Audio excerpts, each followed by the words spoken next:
Welcome to the 8th edition of the SASI Debate Challenge, brought to you by Say What, supported by SEAL, SAYWHAT, Events and Lifestyle Services, courtesy of the Nyaradzo Group. And the force before you is none other than your debate master, Master Jumbe. I'm here to provide you with a bit of entertainment as well as contextualization of what we're really here to do about today. Now, I have the absolute pleasure of being joined by some of the most intelligent and well-spoken individuals in the entire country. They've come from far and wide in their respective institutions to stand not just on this podium for no reason, but for their rights as advocates, as people who set a standard different from anything else. So, I'd like to introduce you to some of these people, and I'll ask them to offer some introductions to us as well as which schools they're coming from. Starting off with podium number one. Podium number one, who do I have the pleasure of speaking with today? My name is Kaylin, and my partner is Musa, from Michigan State University. My name is Kaylin, and my partner is Musa, from the Michigan State University. Wow, thank you so much. How do we abbreviate? It's MSU, Major Success University, right? Am I mistaken? Yes. We hope to see some of that success today. And who do I have on podium number two? Podium number two, we have the Reformed Church University. I go by the name of Gabriel Mtupanyama. My partner's name is Munashe Chitambira, and yeah. That's amazing. It's an absolute honor to have you. Thank you. I pray the Holy Spirit guides you since you're from a church university. Definitely. Hallelujah. Amen. Praise God. Praise God. Praise God. And now, on podium three, who do I have the honor of speaking with today? It is Sheanes Uzindore with my partner, Barbara Swanda from Lupane State University. Wow, LSU. So many great stories about that. Hopefully you can live up to your name. So, and on podium number four, who do I have the honor of knowing today? My name is Tadiona Shikanyemba. Here with me I have Tanazo Magwaza, and we are from Michigan State University of Applied Sciences. Brilliant, thank you. So now that we've all been well acquainted with each other, we know who's who and who's from where, I think it's time for me to do justice to this art and the craft of debate. Today's debate style will be a British parliamentary style, and it will comprise of 4 teams, each allocated 4 minutes of speaking time. These teams, we have 2 proposing and 2 opposing. Within that contextualization, I hope that the teams are listening very carefully. When it comes to raising your points of information, it is a matter of raising your hand and saying POI. But please do ensure that your POIs are merely 15 seconds long. We are here to have a safe and healthy competition, not distract one another. Now, with that said, I would want us to get into the true seriousness and the brunt of what is today. The motion for this debate reads as follows. This House believes that in resource-constrained contexts, climate action should take precedence over digital transformation. I shall repeat the motion once more.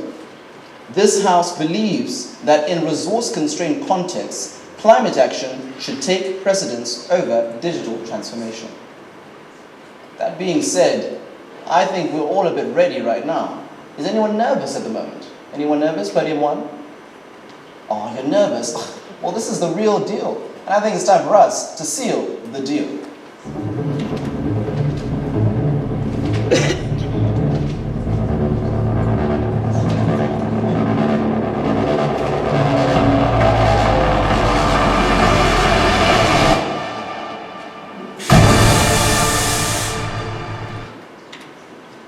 And now, the stage has been set.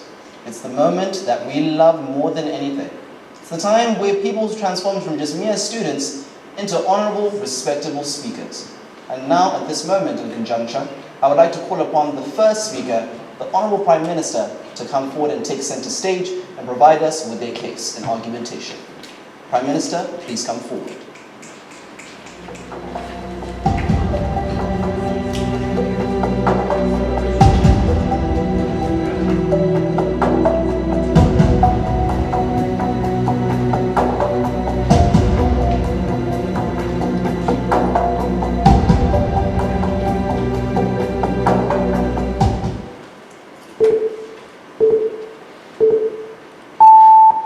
Panel, in resource-constrained context, right, we prioritize things like food, health.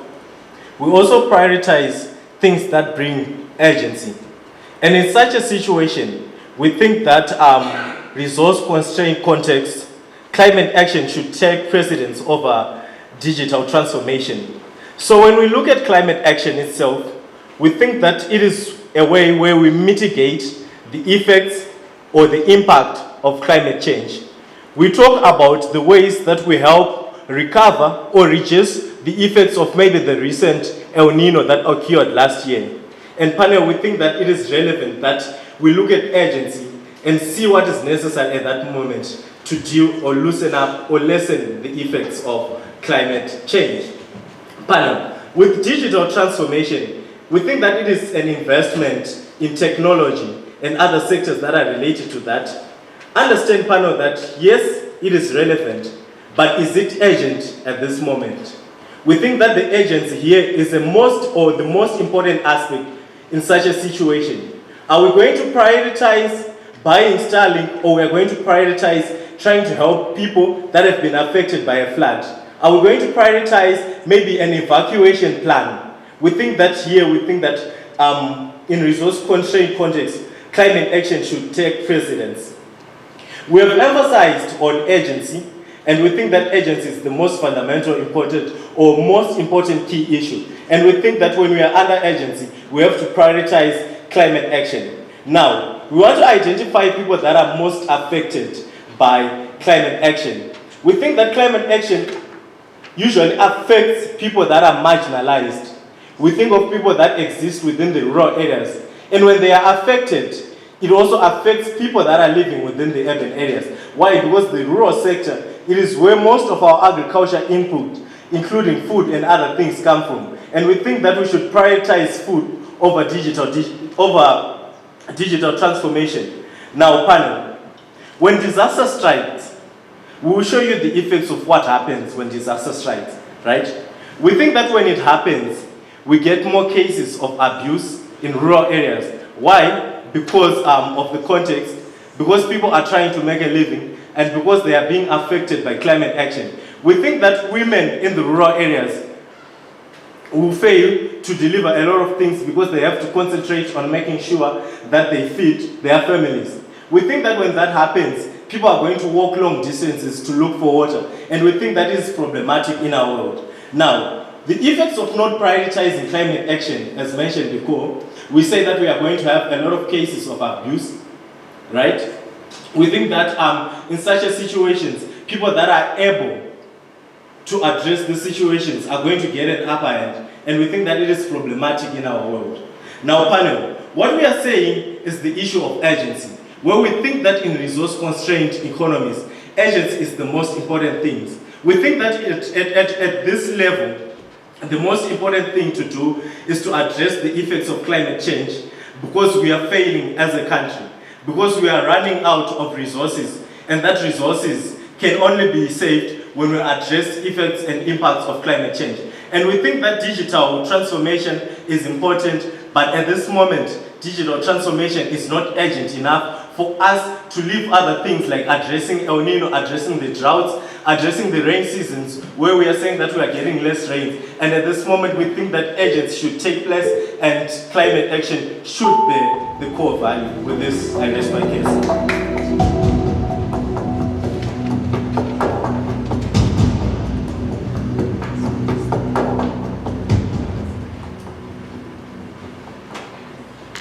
Very intriguing points from the Prime Minister. Hopefully he's a true leader in everything that he does. But as we know, when it comes to leadership, no true leadership is without opposition. Now I will ask for the delegate of the leading opposition to come forward and make their case heard.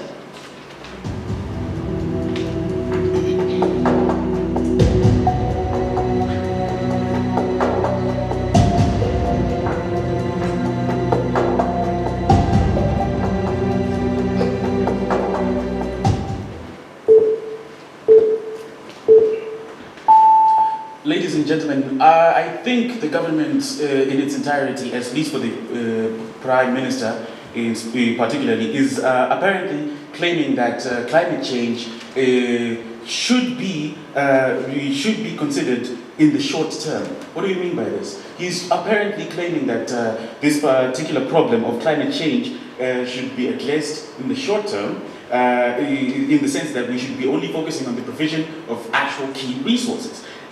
This is a problematic view in the sense that when we as the opposition support digital transformation, we are not necessarily saying that we are denying climate change is happening. In fact, we are trying to stop it. How do we stop it? We are trying to actually aid for better and more efficient ways of solving it. How exactly do we do that? The Prime Minister then goes on to mention examples of El Nino and trying to avoid disaster strikes like that. But ladies and gentlemen, my simple question to him would be, if it wasn't for the digital technology, how were we able to even identify that such problems were going to occur before they occurred? Ladies and gentlemen, because of digital technology, we're able to use GIS systems. We're able to actually forecast weather, and because we're able to forecast weather, we're actually able to actually curb it better, thanks to the digital transformation that the government is apparently denying.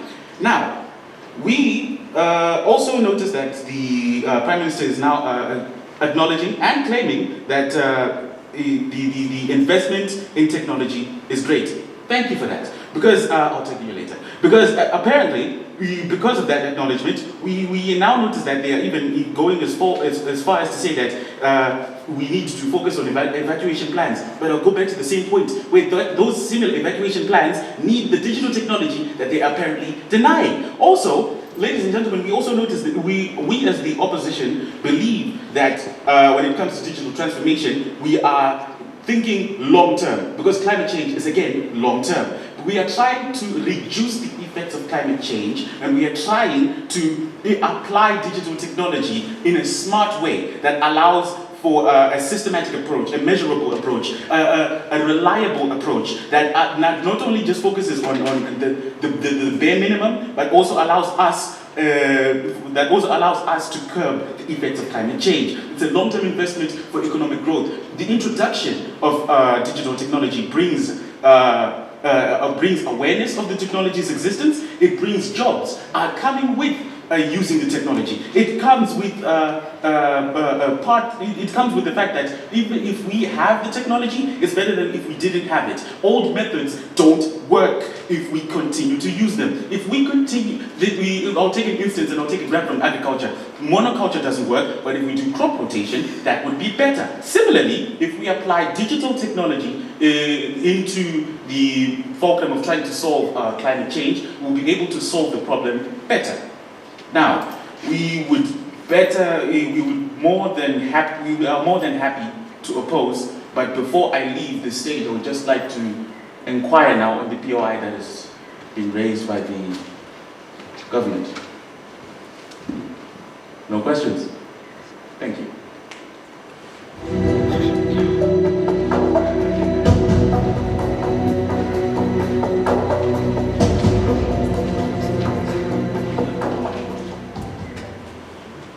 Finally, a bit of fire. When it comes to climate action, we still have people in this modern day that still believe that climate change isn't a real thing. But the only way we can know about it is through digital transformation. As you can see, it's anyone's game, and the game is in anyone's favor. But let's hope that our next speaker has a way to mellow the sounds out and make us understand better what we're really dealing with today. May the Deputy Prime Minister please come forward to provide us with an understanding of the case and standpoint.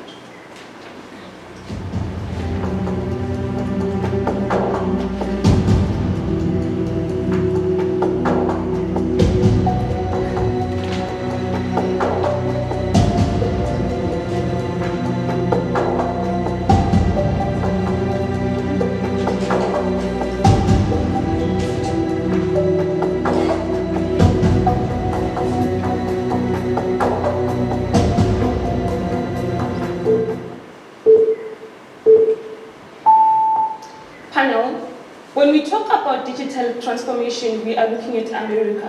Why is it important for America now to focus more on investing in digital transformation? This is because in an instance where they do detect a climate crisis, they are able to evacuate people, right, to safer places. We then think that in an instance where a country like Zimbabwe is not able to do that, it then ought to focus on ensuring that people are not harmed that much, or we have as less impact as we can from climate crisis. Now, why is opening opposition out of today's debate? Opening opposition fails to explain to us what exactly they mean when they say that they're going to stop climate change by digital transformation. Because that is the biggest problem in the room. If people have a solution to stop climate change panel, we then think that they're out to win today's debate, but then that is what they have to prove on their side of the world. Right, so now what do you get from our speech today? We say agency versus good intentions. Within panel, the moment a government wants to invest in digitalization, they have good intentions because they think they're going to dictate climate crisis early and serve people. But we don't think that is true, and we don't think that gets to happen in resource-constrained countries. Yes, we'd say that reduced impact of climate crisis. Now, panel, what are we talking about in today's debate? In today's debate, we want to talk about women. What happens to a woman in an area that has been affected by climate change? We think that it is wrong, we think that it is bad that women are not catered for in an instance where there is a drought, in an instance where there is a flood.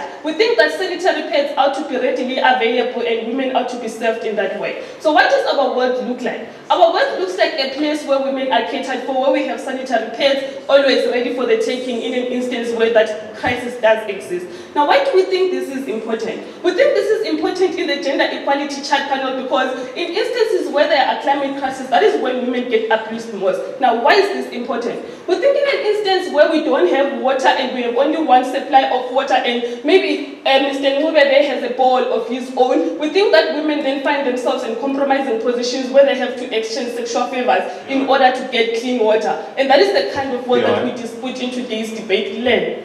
Right. So now, what is our first argument? Our first argument, panel, is that we want to reduce gender-related burst violence. In terms of climate crisis panel, we think that it is wrong that we don't have go-to centers that intervene with gender-related violence. We think men become very frustrated and become very angry when they have this whole burden on their shoulders and they abuse their partners. Those are the issues that we want addressed. We don't want such issues ignored. And in on our side of the world, you already have those things existing. You already have a safe space where women can go to in an instance where they get abused, or even men too in cases where they do get abused, well, which is not much, but whoa, am I? But then, let us continue with this debate. Panel, what does this world really look like? Imagine Zimbabwe hit by another Chimani Mani. We think that it escalates social, political, and economic tension. And that's the kind of world that we want to curb. What is the life of a girl child, the life of a woman in an instance where they can't even go to school because they have to stay at home and help women to take care of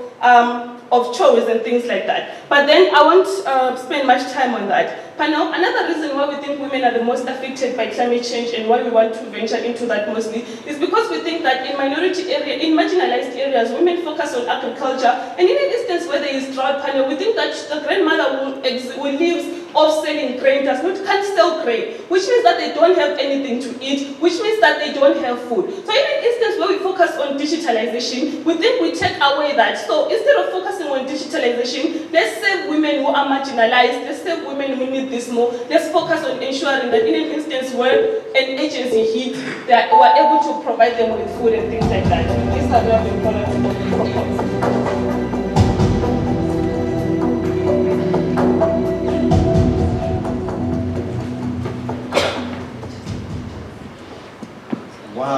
Wow, truly, I feel as if I'm on a date because I'm falling in love with this debate every single second. Truly, wow, some of the perspectives being brought about over here are some of the things I've never thought of in my life, truly. I never knew that climate change was only appealing to one demographic in such a way. But let's hope that the deputy leader of the opposition can quell some of the fires that have been started within this debate. May you please come forward and make your statement.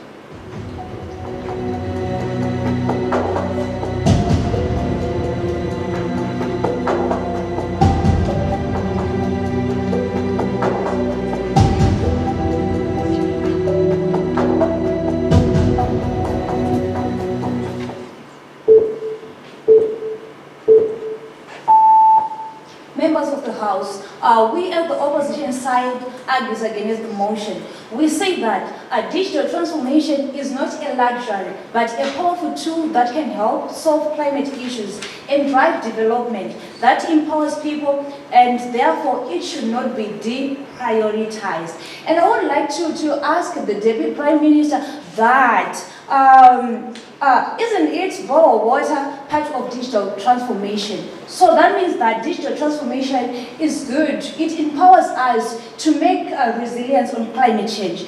As the opposition side, we are saying that digital transformation enhances climate resilience. We are saying that we have early warning system that will tell us that a cyclone is coming, this and that is coming. So we'll be aware that something is coming to harm our people, and we'll be able to protect them. Then we'll also say that digital transformation should work, should complement each other with climate action. Why? Because if people are aware, the digital tools and climate action will help each other. One enable the other efficiently. Climate policies will be able to hold. We are saying that these things work in hand. Digital transformation will help us solve climate actions. We are also saying that economic empowerment and innovation. Technologies help us to know how to reduce climate, to help us to make sure that we achieve climate action.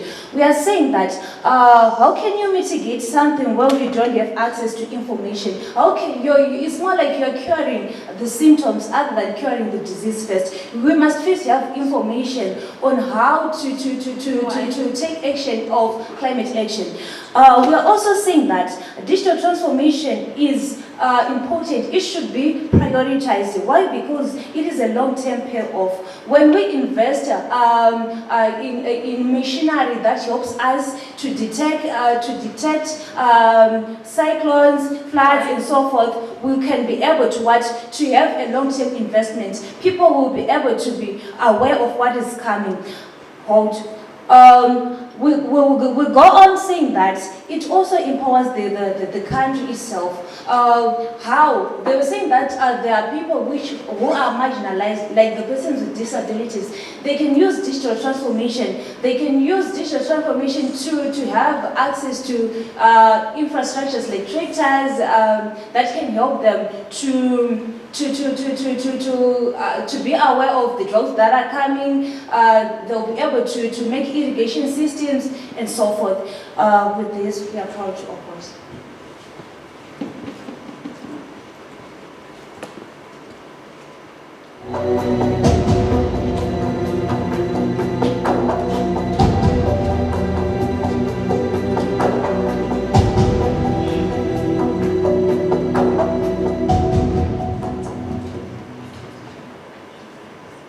Very fascinating. As you can see, a lot of things are happening within the world, and we need to always consistently be at the forefront of knowledge, but as well as action as well, which is why the theme of this year's debate is Know and Act, because we want to create leaders that are revolutionary and transformational, not just in their actions, but in their mindsets and thinking as well. So I know that you are enjoying this debate back home. I hope that you're loving it just as much as I am. So don't worry, go grab a snack, get off the couch. We'll be right back right after this break. See you soon.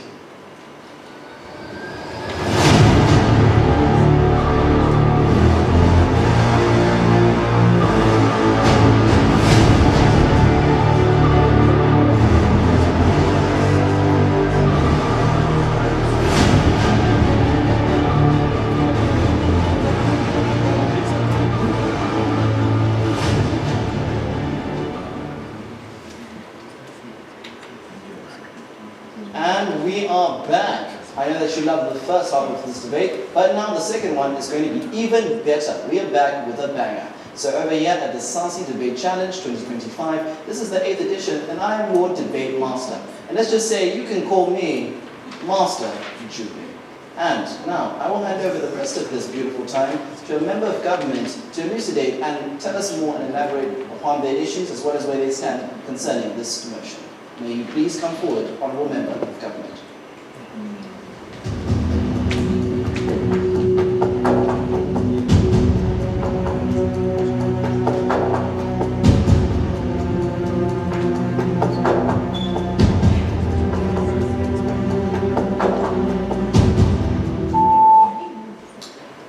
today, as the member of government, we are saying that climate change is basically methods that are used to curb climate action are methods used to curb climate change.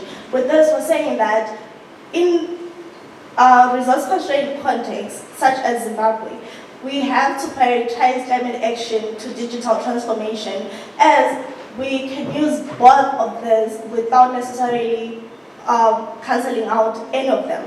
By this, we're saying that we use digital transformation in climate actions, such as solar panels, which are used for irrigation within climate change.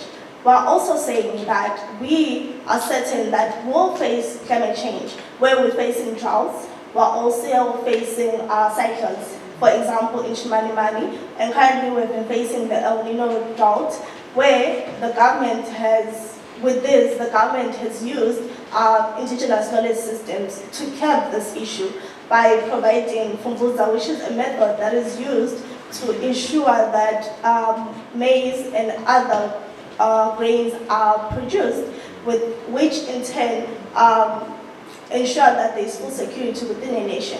By this, it means that women and other members of society have food, meaning that they don't have to face some challenges such as GBV, which is something that is prone to happen if we focus more on digital transformation instead of climate action, which is for the benefit of the people. Right? We have public-private partnership support, but this means that with private and public partnerships, we're able to create ways in which climate action is at the forefront. By this, we're saying that communities can actually build gardens with the help and sponsorship of private sectors, even with the government, which in turn takes care of the society. The leader of opposition has said that we are looking at climate action as a short term, but this is in the long term, as it's there within our societies. It's something that we face on a daily basis. So when we're talking about climate action, there is advocacy for it, and we are there to ensure that people within the society don't have to suffer by not making sure that we take care of things that are already there within our societies. With climate action at the forefront, we're able to curb issues that affect people on a daily basis. We're also saying that this is less cost efficient when we focus on climate change, because it doesn't necessarily need a lot of money, as it's already there within our societies, especially when we look at rural areas that already have ways to deal with climate action, which has been passed down from generation to generation, which is context specific. Thus, we're saying that concentrating on climate action instead of digital transformation. With digital transformation, there are areas, say people in rural areas, who will not be able to access these things because of the cost that it will come with. Thus, it will also bridge a gap within areas such as rural areas and urban areas. So we're saying that we would prioritize climate action with the use of digital transformation to ensure that our areas, like nations within third world nations, where they face resource constraints, to ensure that they are well taken care of. My partner will further on elaborate on further points, such as how it is severe and something that is currently undergoing. With this, I thank you.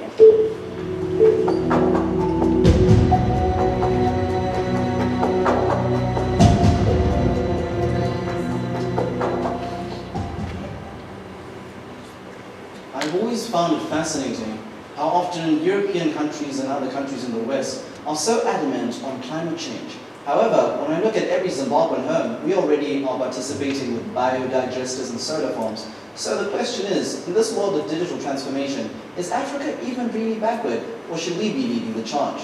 These are the conversations that we must be having in our diverse spheres of influence. However, for now, we've heard from the side of the member of government. It's time for us to hear from the opposition. Let's see how every idea often has someone challenging it. So let's hear from the member of opposition. Please, may you come forward.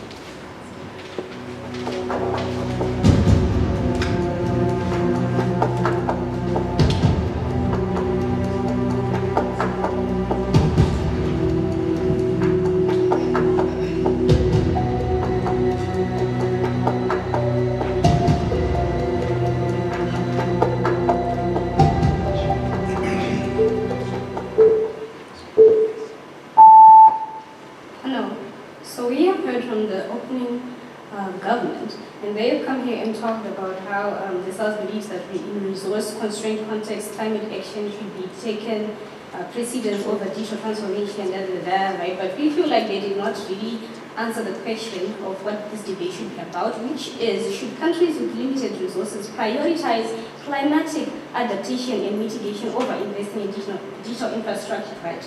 So the opening government came here and characterized climate action, but we feel like they did not characterize it enough for us to understand what exactly this climate action looks like, right? They talked about mitigating impacts of climate change and the urgency to do that, and we understand that, right? But then we feel like they failed to also really characterize to us what digital transformation looks like, right? They said that it's investment in technology, and they even mentioned Starlink, right? But we feel like when they take a look at it from that perspective, they're just looking at the smaller picture of the bigger picture, right? Climate action goes hand in hand with digital transformation. Why? Because we need that infrastructure for us to be able to curb that climate action, right? Okay, so they came here and talked about the issue of climate action not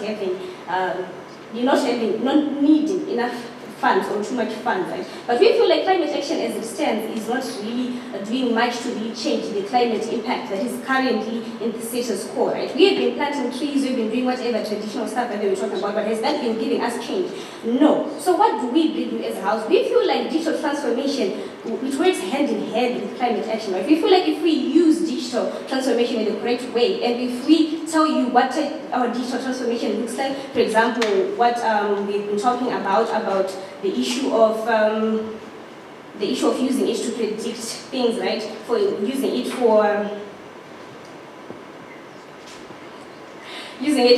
satellite data, mobile weather alerts, and enhancing climatic adaptation, right? We feel like we can use that hand in hand, and we can actually be mutually inclusive, right? Without ignoring climate change, but we can actually use digital transformation denied for us to enhance ourselves using that, right? We're saying that, like, they're saying we're prioritizing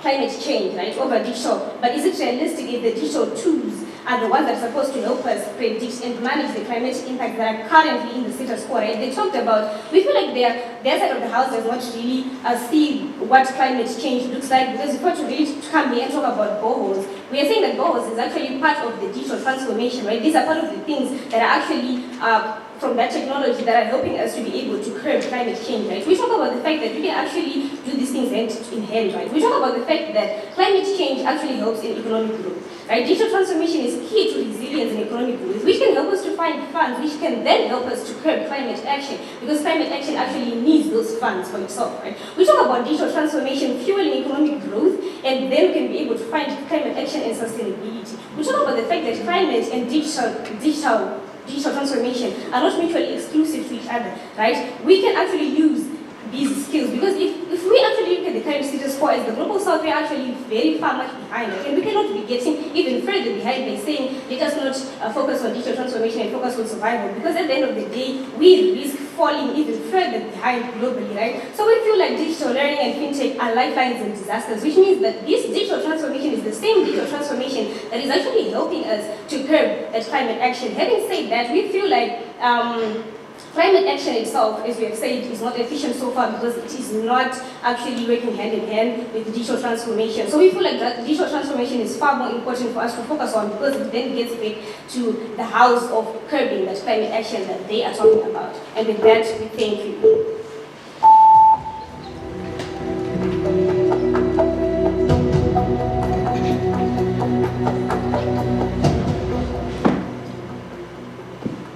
Thank you very much, Honorable Speaker.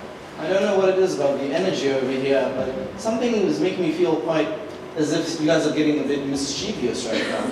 Hopefully someone can whip us into shape. And hence, I would like to call for the government whip to come forward and inform us of their stance on these issues.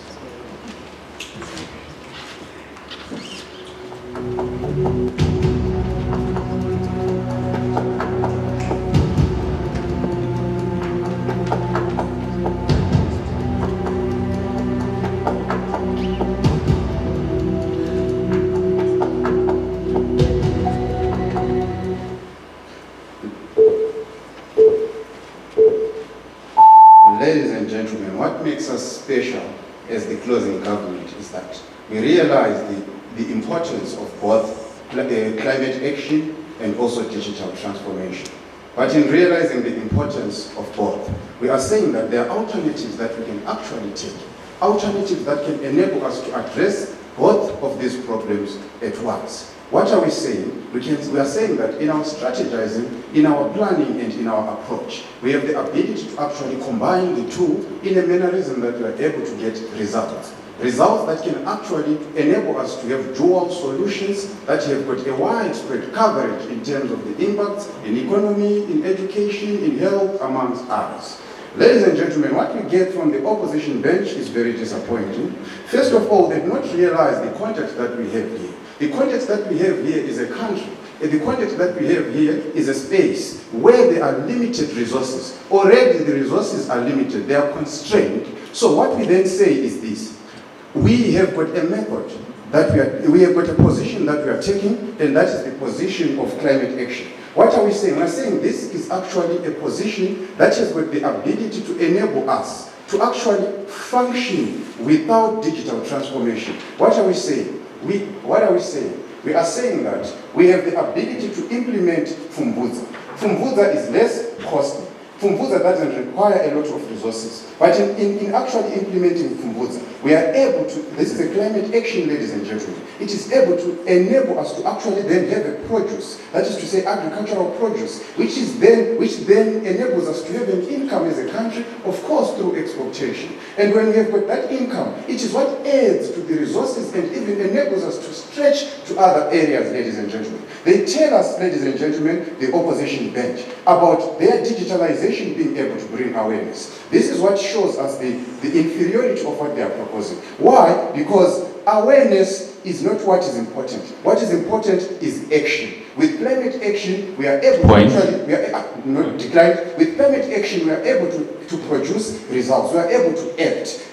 This shows the superiority of climate action over digital transformation. Moving on, ladies and gentlemen, this is what enables us and also positions us as the best in this debate. We look at severity instead of agency as our opening government. Our opening government looks at agency, but we look at severity. With severity, we are saying that the impacts that come with climate change have the ability to actually affect multi-sectoral sectors within a space. It has an impact on the economy, it has got an impact on the politics of the country, it has got an impact on health and on education. Its impacts are widespread. It is this severity which then prompts us to actually have to focus, to concentrate, and give our maximum attention to climate action. We also look at public-private partnership, as mentioned by my partner. In this case, ladies and gentlemen, we are looking at the fact that the private sector is ready to actually fund projects that are related to climate action. So this enables us to be able to actually access support. We also look at the aspect of cost. But our own dimension as the opening government in terms of how we relate with this point is different.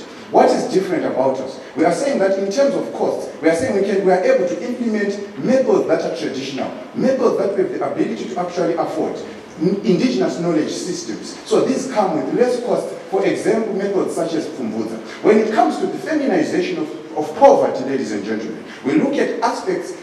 Our opening government speaks about women having to struggle, but we are saying we focus mainly on collectiveness, where we are saying that women have a responsibility that is widespread. The children are accommodated, a lot of individuals are accommodated as well as all the society. Thank you.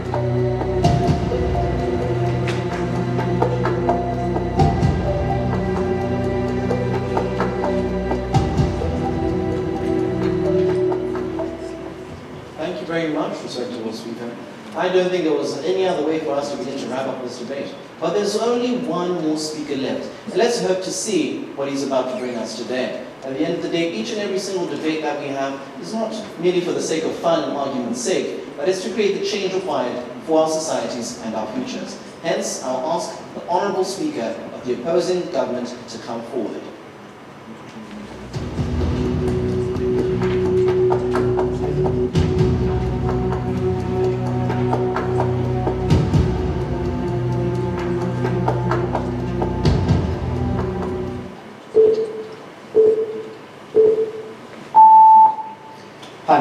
What I'm going to do is I'm going to divide this house into two groups. First, the government and the opposition. Now, what are we getting from the opening government? The main theme is the need for urgency to solve the current problem. They're coming to tell us that digitalization projects, they are slow. But what I think is with every innovation, we need to give it time, and it is important currently, right? Now, what I mostly think is that digitalization is not slow because it's even solving the kind of problems that we have, right? We come and tell you of telemedicine clinics that reduced 65% in 2025 by making sure that all cholera cases were being traced, right? We think that's something which is very important. They may come and tell us that the issue that we need to solve the hunger problems that rural children are facing. But we think with digitalization, we are able to currently track these solutions to check their effectiveness, right? We come and tell you that according to a study that was made in 2020, 40% of the grain that was served to serve these women, it has been found that they were rotting in the places which they've been stored, right? We think with digitalization, it is easy for us to track and make sure that these few resources that we have, remember we're operating in a concept, in an environment whereby our resources are strained. We think it's very important for us to come and make sure that efficiency is very important, right? Now, from the closing government, they come to tell us that we very need digitalization, but we need to integrate it with climate action. But what does climate action look like? Does Kumbuza help us in cyclones? Does it help us to predict the weather problems that are there, right? They come and tell us of how women they are suffering how women are going to suffer when cyclones have hit them. They come and tell us that the need of women, classifying them as vulnerable groups, needing for them to be able to. But I think that's not very much important. The key issue is, what does climate action look like? What does it help us? These are key issues that I think are very critical, right? Now, coming to the opening opposition, I think that they're coming to tell us that they're coming to tell us how, as much as we agree with their ways in which they've contextualized digitalization, as much as we agree on those ones, we think like they've not told us what digitalization look like and what does it really benefit us, right? We think that in this framework, digitalization is very important. As a key extension to what my partner has already said, we want to tell you that digital-led growth is the only engine for funding climate survival, right? The key issue is how best do we survive in this instance when people are suffering, when we have limited resources. How best do we maneuver the challenge of resources, right? We're going to tell you that digital transformation unlocks revenue frameworks that climate action self-sustaining, breaking dependence on volatile foreign aid, right? We're going to tell you that Zimbabwe's informal economy, which is 60% of the GDP, remains untaxed in climate vulnerable, right? Digital formations such as e-payments, online registries, captures revenue. We're also building what? SME. The issue is how best do we maneuver the issue of resources which are constrained. We come and tell you that with job creation that is going to come with digitalization, people are going to have resources, people are going to be in a better position to deal with problems when they are in these issues, right? Come and talk of the digital hubs such as Muzinda Hub, gaining youth in cloud services and agri-tech, linking skills in climate smart industries such as solar monitoring and carbon credit verification, right? We think this is something which is very important, right? We also think with digitalization comes a concept of investors coming to need to trade their own resources. How best can they do that? Because people, when they fund us, when they give us resources, it is important for them to make sure that they trade how these resources are coming. And we think that's only coming through implementation of digitalization. We come and tell you that real job distribution with this we've never been proud to propose.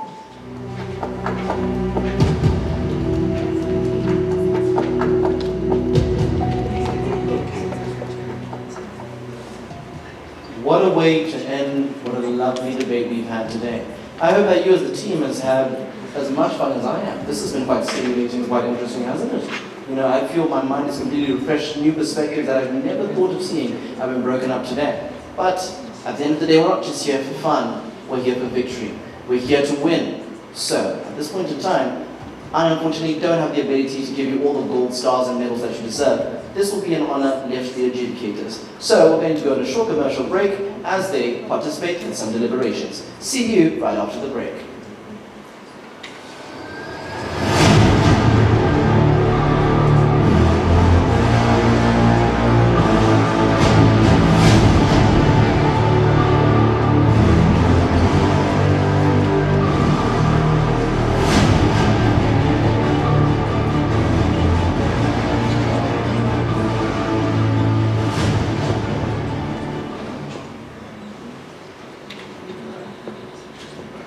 And we are back at the 2025 8th edition of the SASI Debate Challenge. I'm joined by an amazing cohort of individuals from various schools and institutions across the country. And let's hear from them how they're feeling in their camp before the results come out. I know personally, I'm quite nervous. You know that feeling when you're about to send that text to the person that you love for the first time? My fingers are shaking just waiting for these results. So now, podium number 1. You guys came up with quite the fire. How are you feeling? You think you won? Ready for the results? We have to wait for the adjudicators to give us the call. But it was quite interesting hearing some of the things that we might have missed during our researches. And yeah, we appreciate like the points that have been raised. You know, you wonder like, this is a good point. Why did I think of it? Very true, very true. That happens all the time. So you both go to the same school. Your ideas were syncing so well. But that's not the only thing that's syncing. Your outfits are matching as well. Was that coordinated?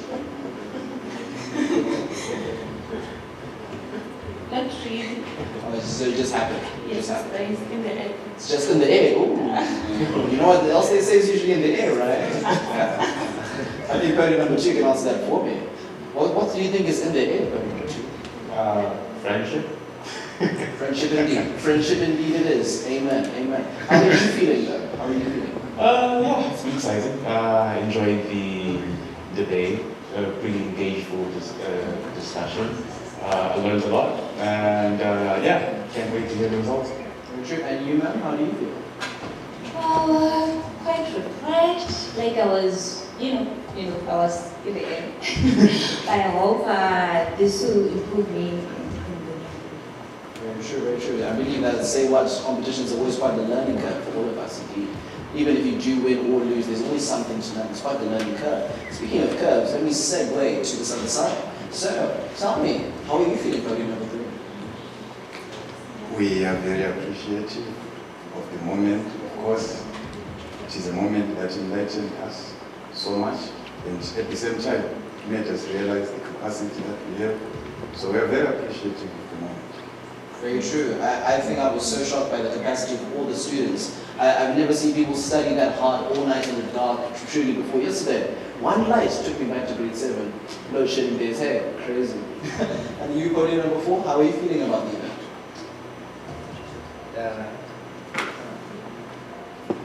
With debates, you always learn, you always engage with other people, especially in a room of intellects. But we're okay. Lovely. The great Ryan Leak once famously said that practice doesn't make perfect, but it makes progress. And that's what we're here to do. Not just shaping progress in our debating careers, but additionally progress in the world, in climate, and the various sectors that we'll be participating in. So, are the adjudicators ready by any chance? Now, the moment we've all been waiting for. The winners are, and I cannot tell you that at all. So we're going to allow this time to the chief adjudicator to provide us with the necessary results concerning this debate. Thank you very much.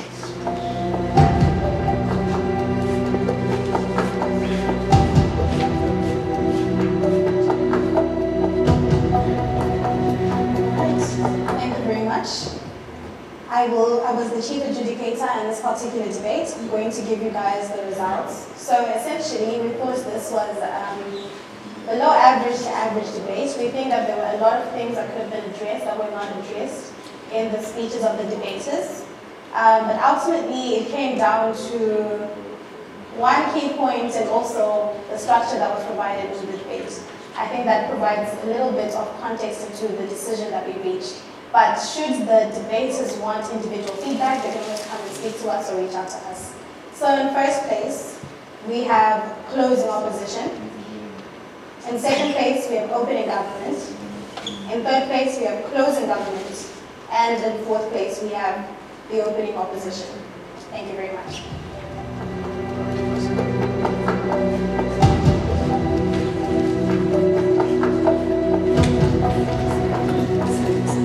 Wow. There's a lot to learn. So now, just 10 seconds ago, we were discussing the feelings and everything. Now that the results have come out. Podium number 1, how do you feel about the results?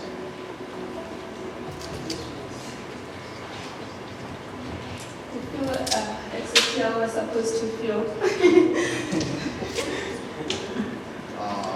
Tell us more about that. How are you supposed to feel right now? For everyone watching back at home. I think results are supposed to make you feel anxious and wonder where you went wrong and you want to fix that. So that's exactly how I am feeling. Thank you. Thank you. Thank you. And voter number 2, how do you feel about the results? Basically, we have a lot to cover, and I think maybe we're going to demonstrate that in the next time. Can't wait. Congratulations for your procession. And you, podium number 3, how do you feel? We just feel that we really have a very serious responsibility in terms of actually leveling up the guard and also improving in terms of the efforts. Very true. There's no time to relax at all. Podium number 4, how do you feel about the results that have come out? Well, I would probably say we were very anxious, but generally, I think we just feel better. I see. Well, you've heard it before, right here at the SASI Debate Challenge 2025. I've been your debate master, Master Junior. And over here today, we've showcased what it means to be a true patron of the beautiful craft and art of debate. As I said before, there's no time to relax, for us of course, but for you back at home, we're about to close off and we'll see you next time. Thank you so much for tuning into the SASI Debate Challenge. Have an amazing day. See you next time. Goodbye.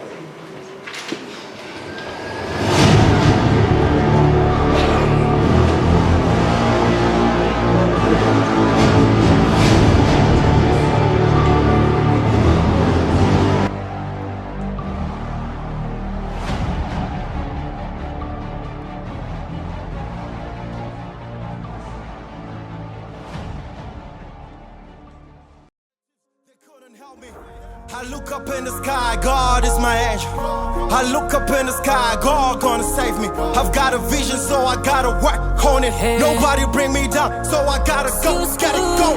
I got a dream. When you know you have a dream,